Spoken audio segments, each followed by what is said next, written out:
everybody, we're back talking some more Season 2 of Chucky with Episode 3. Last episode, some pretty wild stuff went down. Now that we have a Chucky running around Incarnate Lord, but I think Episode 3 has set the bar even higher when it comes to the craziness. A lot of which is in the final act. My jaw was on the floor with the reveals towards the end, but we're gonna build up to that. We do have to talk about some other stuff along the way, mostly the fact that this Chucky is now being held hostage, and we're gonna try our best to pry some info out of him. You have to love that initially Jake and Devin go for the old-fashioned way when it comes to trying to pry info out of people, and that's good old-fashioned torture. Unfortunately, Chucky is a bit of a sadist, and he actually enjoys the torture. It even starts off kind of humorous with the way that Chucky is chastising Devin because he thinks he doesn't have it in him to kill him, but it immediately goes into extremely dark territory once Chucky starts making fun of the fact that he killed his mother, which, that's pretty dark. I mean, Chucky is a very dark character. We saw him kill a child in the very beginning of the season, but, I mean, that's just messed up just because you feel bad for Devin and Jake and Lexi. Now, I am a Chucky fan that has more embraced the cheesy nature of the franchise and the direction they're pushing stuff into,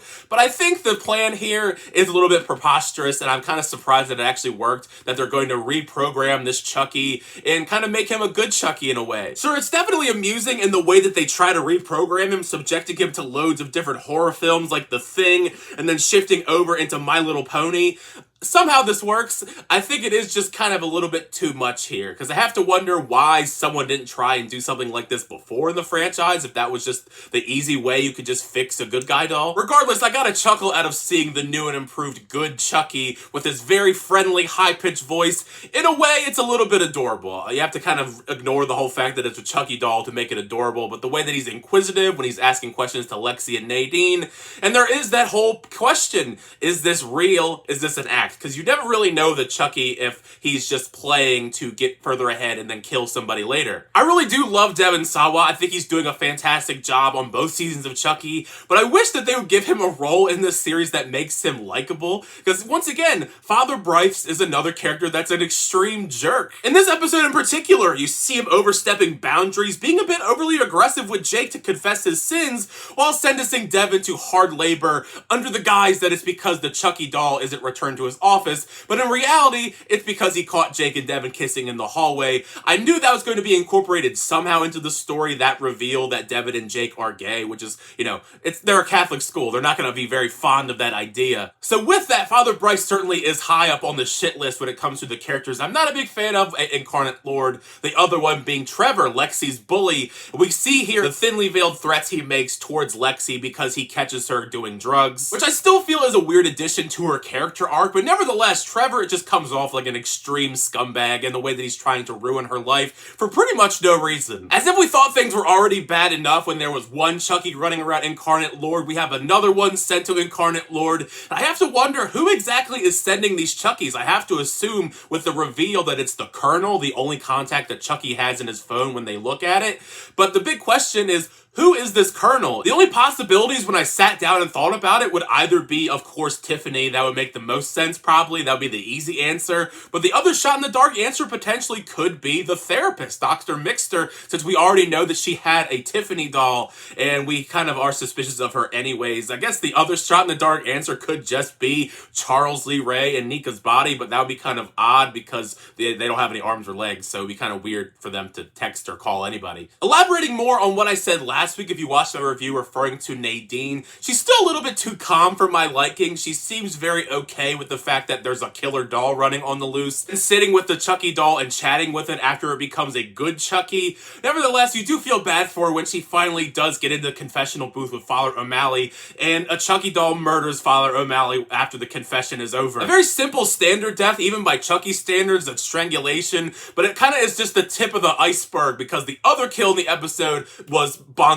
Let's just put it that way. Even if I'm not a big fan of Lexi having this dependency on drugs, when we do see her open up later on, I did think it was a great moment for her, seeing her break down and open up about all the problems in her life, whether it's her family or all this drama involving Chucky. It's really heartbreaking and it does endear you more to her character, and I did think it was sweet in the way that Nadine comforts her in the end. Still suspicious of the character of Nadine, but in this moment, I thought it was sweet to have them bond a little bit more. This last portion of episode 3, I about lost my my mind. My jaw dropped to the floor with what happened because it was just so shockingly brutal and unexpected. I guess that's another way you could really describe it. Because when we see Trevor go into Lexi's room and is confronted by a Chucky, we figured it was probably just going to be the reveal that the good Chucky was there, nothing was going to happen. Either that or he gets killed in the standard Child's Play way. But boy, was I wrong. I was not expecting a Mortal Kombat fatality in my Chucky series where he gets a hole punched through his chest. Like, it was disgusting. It was brutal.